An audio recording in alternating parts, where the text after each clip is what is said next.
చేస్తామనే విషయాన్ని ఈ సందర్భంగా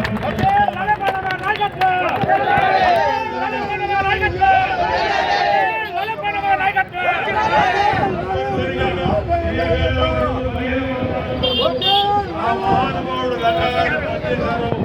ఆయన అనుచరుడుగా ఆయన ఆశయ సాధనలో నిత్యం కూడా పేద వర్గాలకు అంటగా ఉండాలని మరొక్కసారి రంగా గారి పుట్టినరోజు సందర్భంగా ప్రజలందరికీ కూడా మాటిస్తా ఉన్నాం.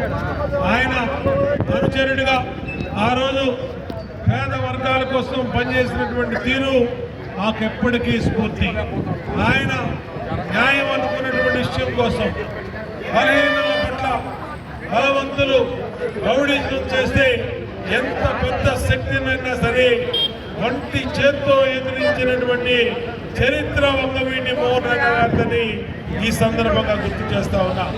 ఆ రోజున ఆయనతో నిరంతరం పనిచేసినటువంటి వ్యక్తులుగా ఆయన ఆశయ సాధనలో పేద బడుగు బలహీన వర్గాలకి మైనార్టీ వర్గాలకి మహిళలకి ఈ నియోజకవర్గంలో అండగా ఉంటామని తెలియజేసుకుంటూ ఒక్కసారి ఆయన చేసిన సేవల్ని ఖచ్చితంగా భవిష్యత్ తరాలకు గుర్తుపెట్టుకునే విధంగా ఆయన ఆశయ సాధనలో ముందుకెళ్తామని తెలియజేసుకుంటూ ఈ కార్యక్రమం ఏర్పాటు చేసిన అంజిబాబుకి మరి వెంకటేశ్వరరావుకి వారి మిత్ర బృందానికి అందరి కూడా పేరు పేరున అభినందన తెలియజేస్తూ జోహార్ విఎం రంగారు, జోహార్ విఎం రంగారు.